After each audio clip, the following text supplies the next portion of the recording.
sociologists. Thanks for coming. Thanks for giving up your lunch to come and listen to me jabber on endlessly about visual sociology. A little bit about me. I graduated from Goldsmiths with a PhD in visual sociology in 2011, making me, number one, according to my lecturers, the first person in the world to hold a PhD in visual sociology, which explains a couple of things. Number one, why I was unemployed for 3 years after that. And number two, when I go through immigration, they ask me, what are you? I'm a student. What are you studying? Visual sociology. Is that a subject? Yes. Are you a terrorist? No, I'm not.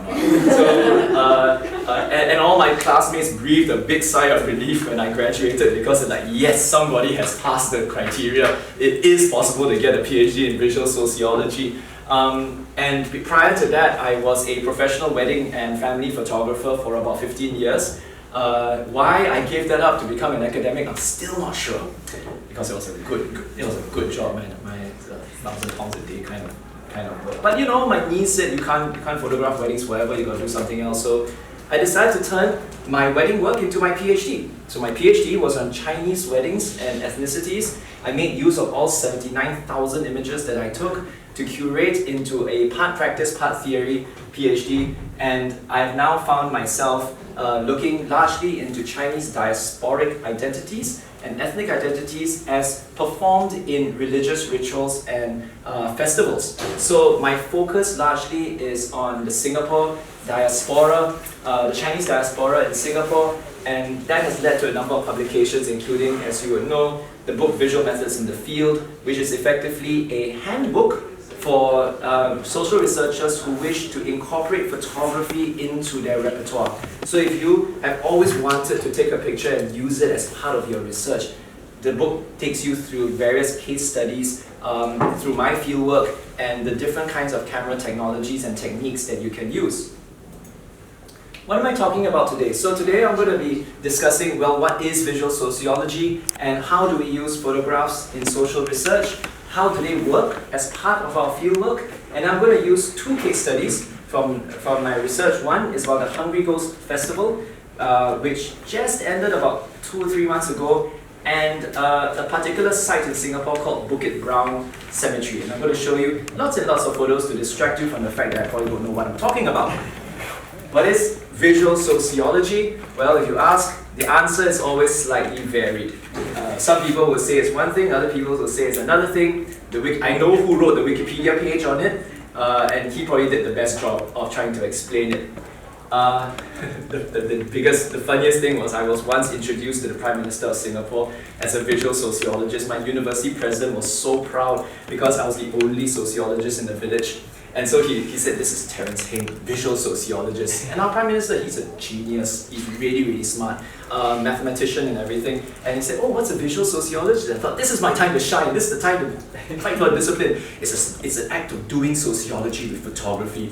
And you could see he was like being very polite, like, yes, very good. Then he quickly moved on to the accountant. And I was like, oh, there it goes. But yeah, that in a nutshell, visual sociology is doing sociology with visual imagery.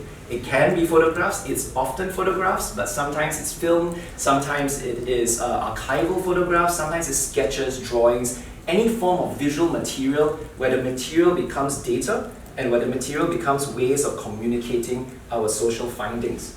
As Luke Powell said, valid scientific insight in society can be acquired by observing, analyzing, and theorizing its visual manifestations, behavior of people, and material products of culture. Visual sociologists use images as data. Sometimes the images are not created by them. They often work with photographers and they will analyze the pictures that the photographers create. People like me, who started with a professional background as photographers, would create our own images and then use the images as if you would use textual observations, qualitative transcripts, survey data. It's kind of the same thing to us. So to visual sociologists, images are not just illustrations or supporting material, which, to be perfectly honest, a lot of visual sociologists tend to do. Me too. I'm guilty of it. I'll write a paper and then I'll stick a couple of pictures in and say, yeah, lots of meaning, but actually it's just illustration. Oh, I shouldn't say that in front of the camera. But yeah. But they are important in their own right. They have meaning upon themselves. They bring an extra layer of ethnographic meaning to your work. And the difference between us and, say, a documentary photographer or a photojournalist is the way we frame the use of these images in theory. How does it speak to sociological, anthropological, geographical, or even or criminological theory? Some examples of visual sociology work. Doug Harper, who is professor of sociology at Dunkirk University in America, is one of the best known visual sociologists. Notable works, and there's a lot more than this, is Good Company, Tramp Life, which was what I would consider one of the seminal works in visual monographs. That means he's developed an entire book with both ethnographic writing as well as a heavy use of images. And he's been documenting, he documented created portraits of homeless individuals traveling on freight trains between states in America in the 1970s. It's just been republished by Routledge about a couple of years back. But I really like it because it's the way, the choice of images. More recently, he did a book with Caroline Knowles, who was my PhD supervisor, on Hong Kong and migrant lives, revealing the different kinds of hierarchies of white migration in Hong Kong. So oftentimes we think of white migration as a privileged form of expatriate life, whereas that book was really effective in showing the differences in migratory experiences. I got a screenshot from the book, and this was really good because these two pages were quite close to each other, almost I think on opposing sides. That means if you're reading the book, you will see one image and then you'll see the other image. Okay, anyone tell me the differences there are between these two images? Right? So the floor is different. What is it showing? Well, there's actually no projection. I can put my hand here. Yeah. It's showing other things, right? It's actually a different scene. It's a different kind of floor. Yeah? Other things? It's the perspective of That's right. The perspective is different. Landscape, portrait. In the portrait form, he's managed to actually show some even more information, like a can of beans and everything. Anything else? The angle. The angle it's taken at as well. Ah, yes, the angle. One is a bit more top down, so it actually reveals a bit of power dynamic between the photographer and the subject. I saw a few more hands. Position of the man, like the person. His pose. Yeah, okay, yes. Smoking and then eating. Yeah, the same pose. Same thing. Eating. Eating as well. But I think the one on the left kind of suggests almost loneliness, whereas with the other one you can speculate that there is companionship involved by inclusion of other things. Good. I didn't even think about that. That's a good one, yeah? Yes? The background. So it's quite smooth and plain in the first one, and the other one it's... There's a texture, right? The different trains that they're traveling on. Yes, that's right. How about the captions? Okay, yeah, sorry. No, me too. For those who can't see it, this is the voice of the photographer, and this is a quote from the subject.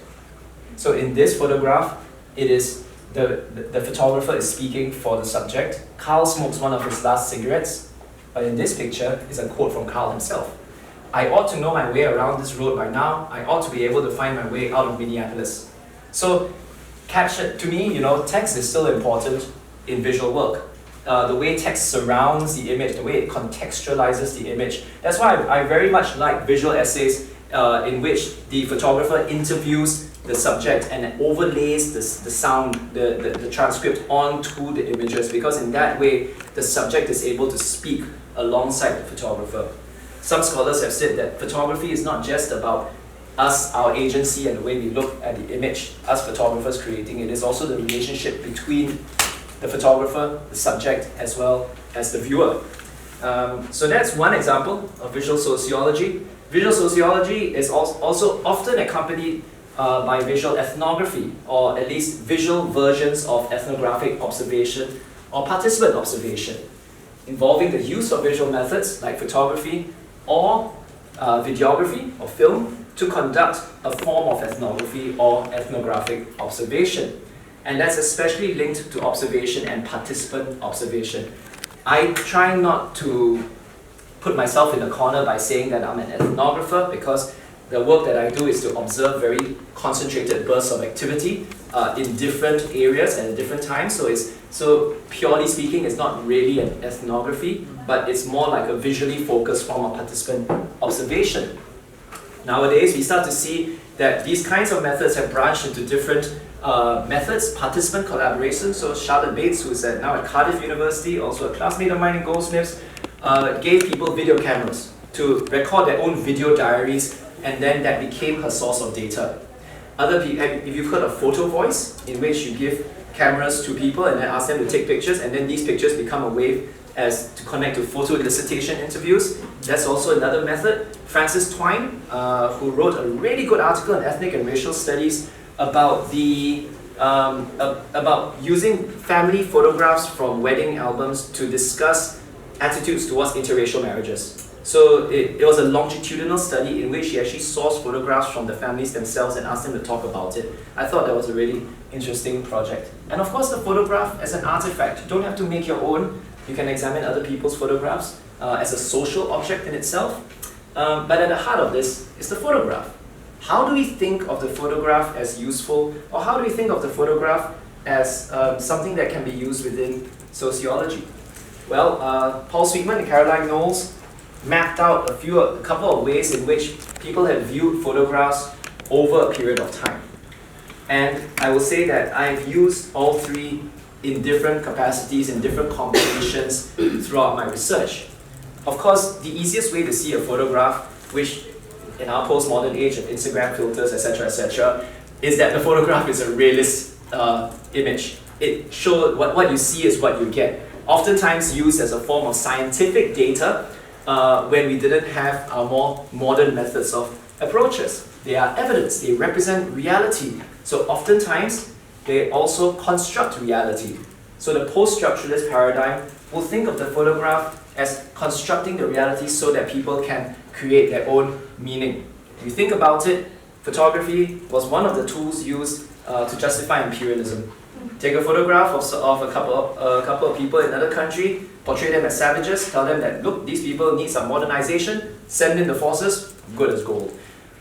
And that's where we get the idea of the colonial gaze.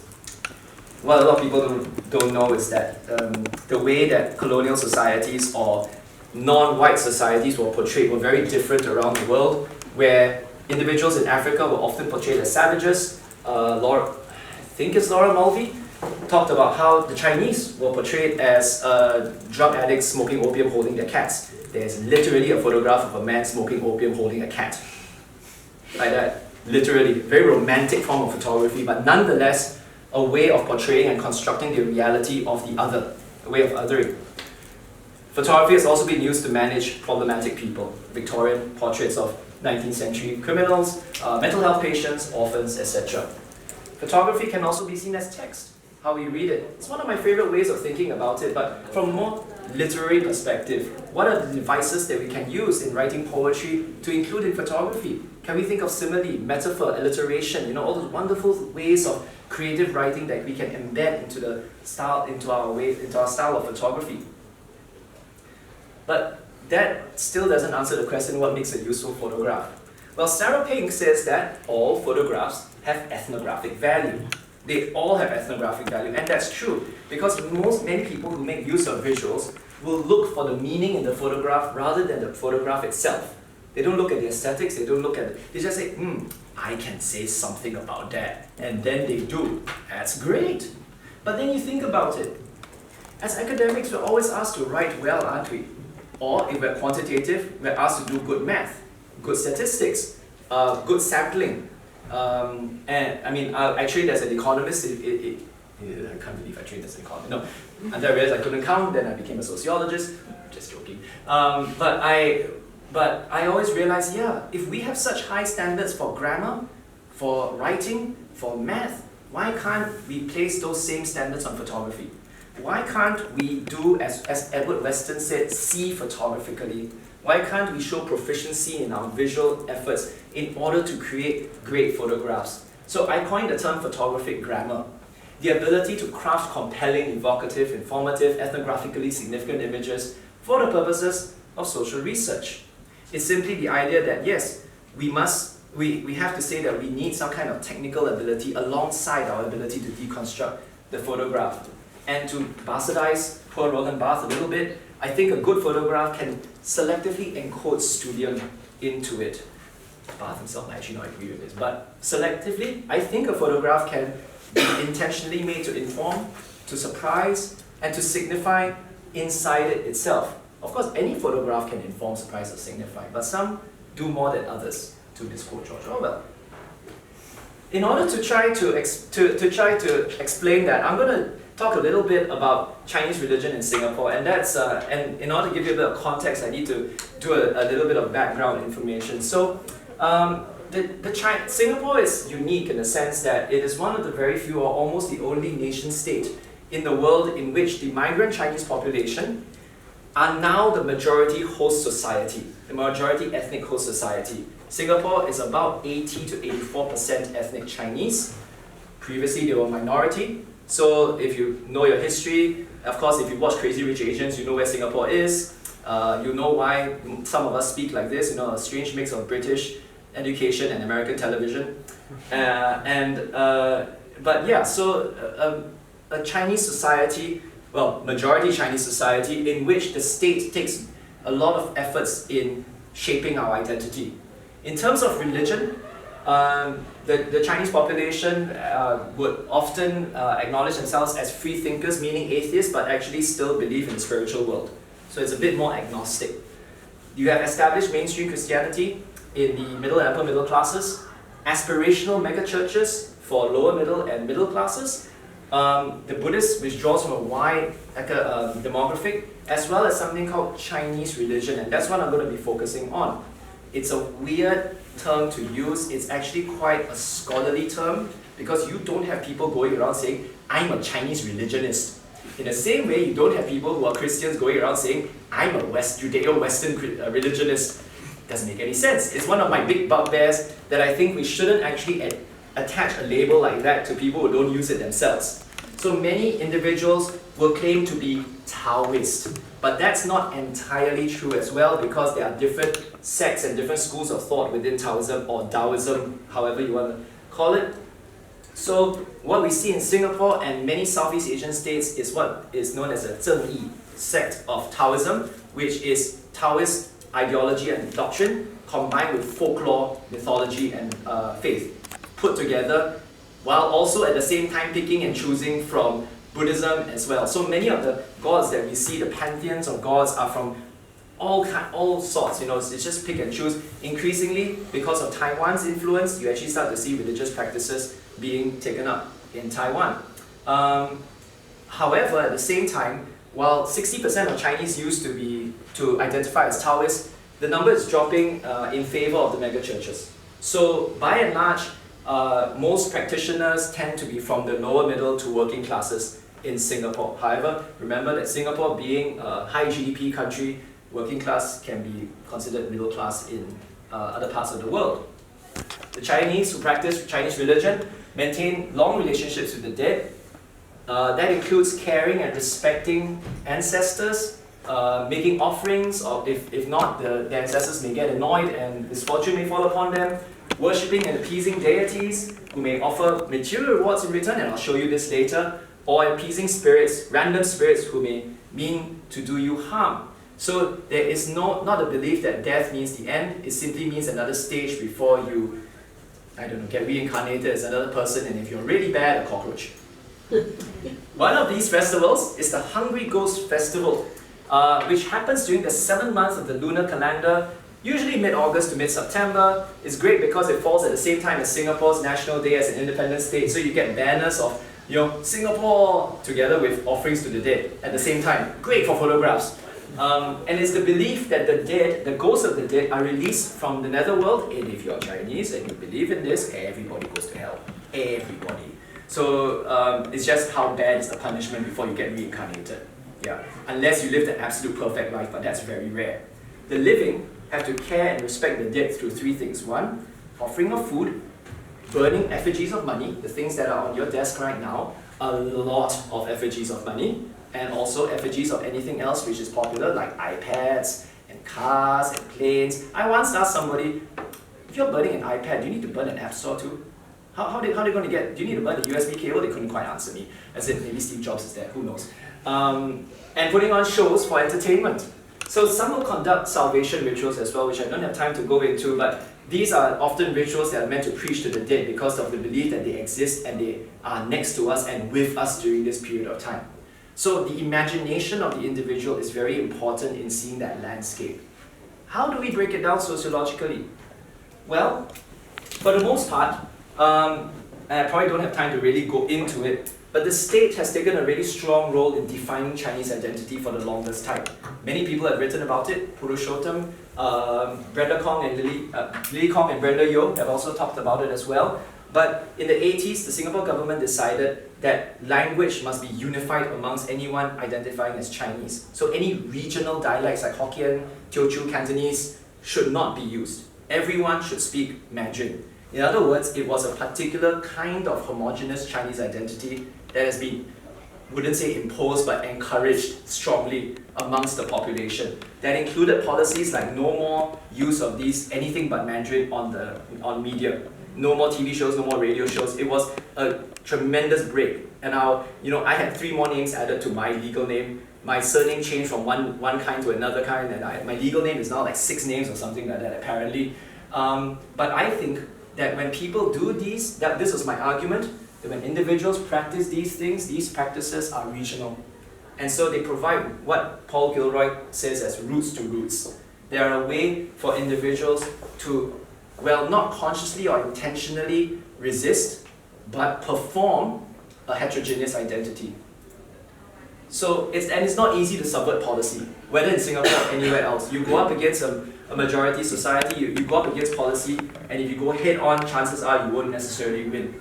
But if you resist subtly and not necessarily intentionally through transient objects, I think there's something to be said about that. This was the thing that really got me going on my research. Zinc sheet, pile of ash, that's the residue from burning a whole stack of it. And I asked myself, why? Why during the 7th month is this allowed? In any other part of the year, you get fined big time, and you get into trouble. But this is okay. People just close one eye because it's religion. So that kind of performance, these kinds of roadside altars, are what I think of as transient aesthetic markers. Aesthetic markers being objects that perform ethnicity, and the transience of it is the key. It doesn't stay there to engage too long. It does it for a while and then it disappears. Very often in Singapore, at 7 p.m, everyone would just come downstairs and start burning the hell out of everything. And then after that, they'll walk away and someone will just come and sweep it off.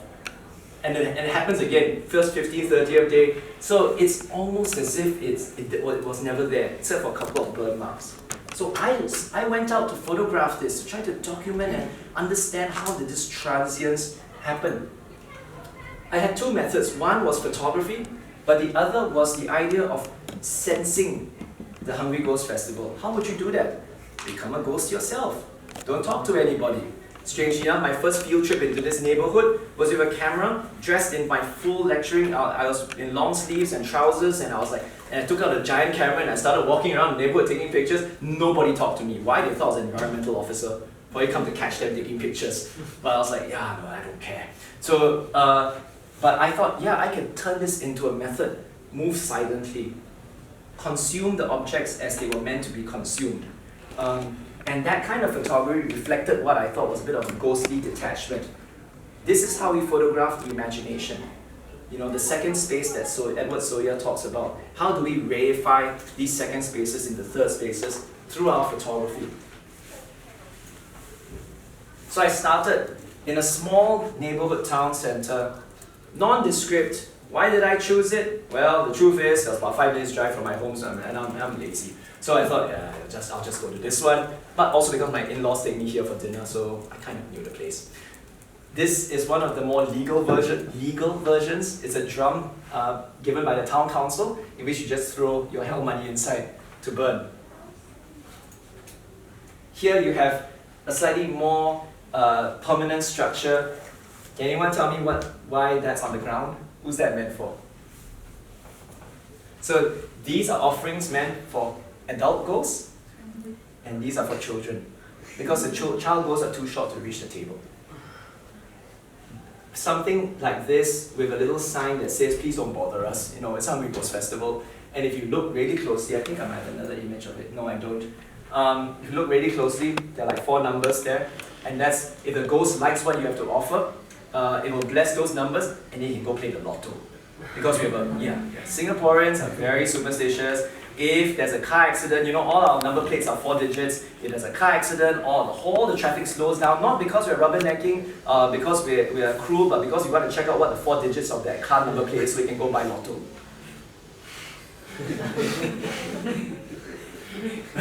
Okay, so oftentimes you will actually see 4 numbers written there. And I'm like, but what happens if everyone plays a number? Well, everyone wins. Yeah, if the ghost chooses to bless you well enough, this implies that somewhere in this block of flats is a spirit altar. Spirit altars are small organizations that transform domestic space into spiritual spaces through their activities. This is one such one. This is spirit medium, who is said to have been possessed by the spirit of an underworld deity known as Tua Yape, who is an enforcer of the underworld meant to bring errant spirits down who have chosen to run around as ghosts. Very popular in Singapore. Oftentimes individuals go to spirit mediums to ask for advice, for healing, or for lotto numbers, or horse racing, or luck in there. So you know, if you have a relationship problem or you have a health problem, you see a deity from the heavenly pantheon. If you want to make some money in the not so, you know, bright things, then you go and see these people. But of course, they're also disciplinarians. It's a complicated relationship. But this is an image I took just about 2 years ago during the Hungry Ghost Festival. I wanted to show how these objects interacted with the rest of the space, the coldness of the fluorescent light, the car going past, you know, just how insignificant they were in the wider architecture of social housing, but at the same time, significant also in the way they showed identity, whether intentionally or not.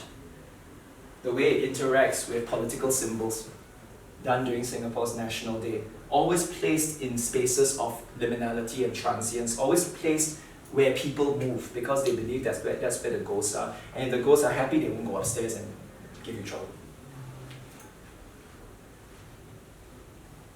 This is much more permanent.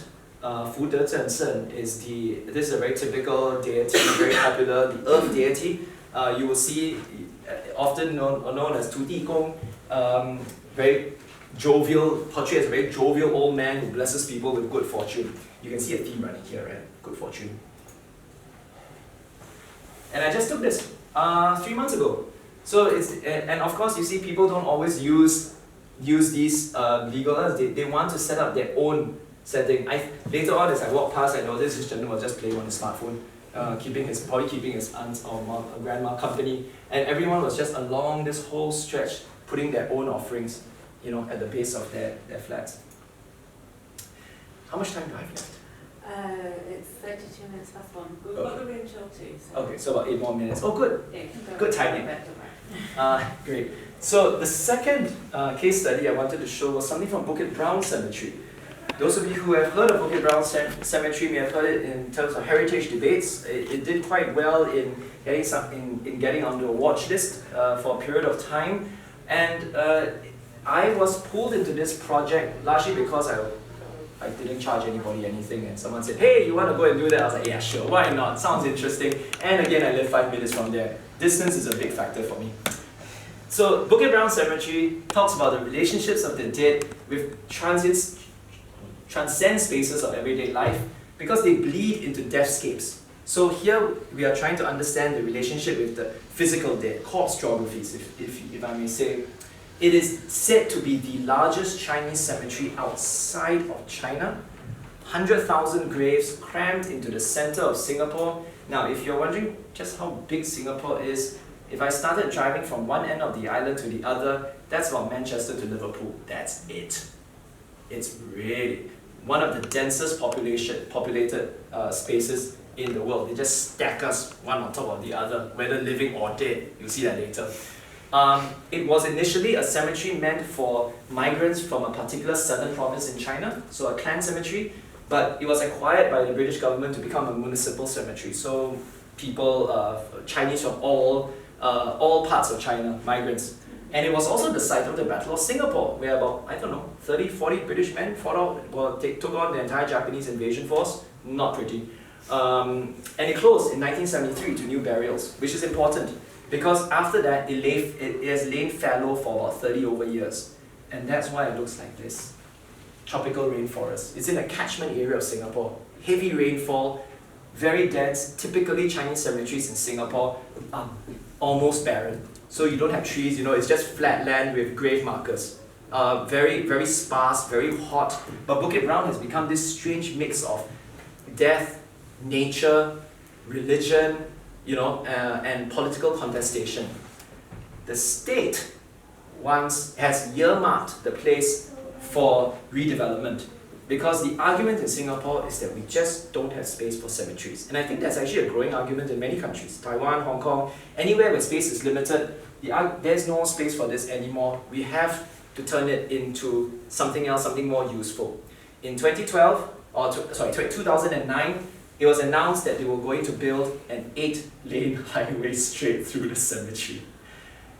Normally people wouldn't make so much noise, but I think at that point there was a bit of concern about national identity and what it meant to be Chinese and all that, and Bukit Brown became that kind of flashpoint. So the state, and I will give credit to the state for this, funded a 4-year project to document all 4,000 graves that were being exhumed.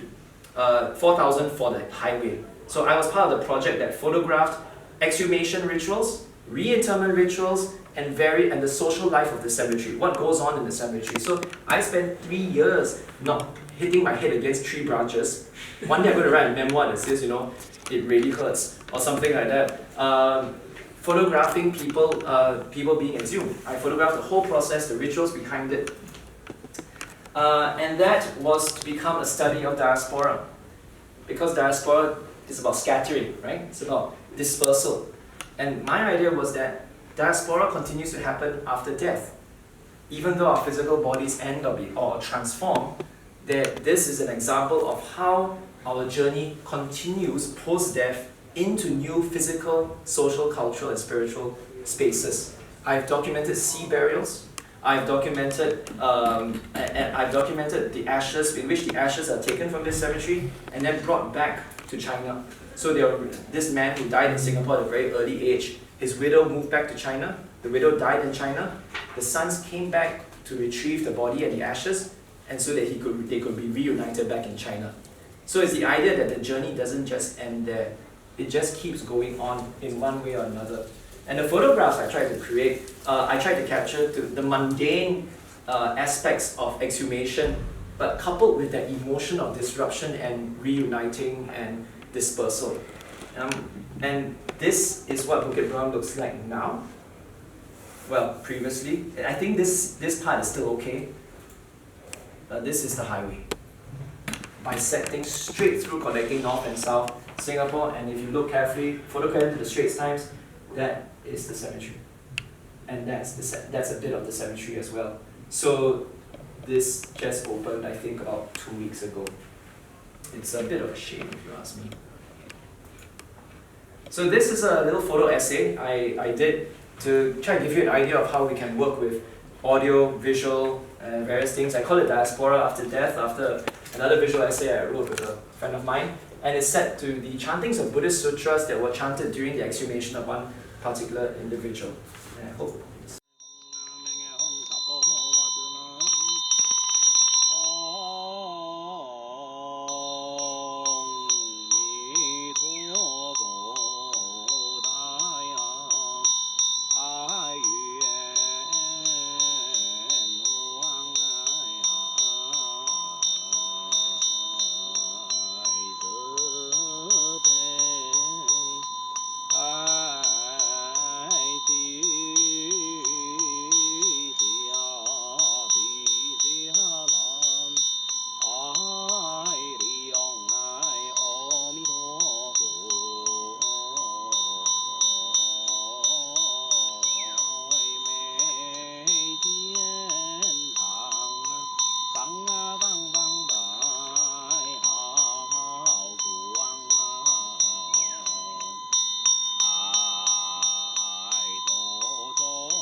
观境者报色本色乐有众生一生我国自信心的乃至10年若不生者不及人界一日念佛因缘得路如来大智海众生佛日力同追消灭三根正常多黎明中这色上佛苹果心波贪念一波连到罗罗禅定佛子神中手指定来他应界我与念及人界的高花开见波今晚我赞同爱我为芒波众生芒波地眼超度亡灵如往西方南无阿弥陀佛耶陀那耶陀耶陀利耶陀阿弥利陀波比阿弥利陀丹波比阿弥利陀比迦兰帝阿弥利陀比迦兰多赞美你的开那日多迦利萨婆南无阿弥陀佛耶陀那耶陀耶陀利耶陀阿弥利陀波比阿弥利陀丹波比阿弥利陀比迦兰帝阿弥利陀比迦兰多赞美你的开那日多迦利萨婆南无阿弥陀佛耶陀那耶陀耶陀利耶陀阿弥利陀波比阿弥利陀丹波比阿弥利陀比迦兰帝阿弥利陀比迦兰多赞美你的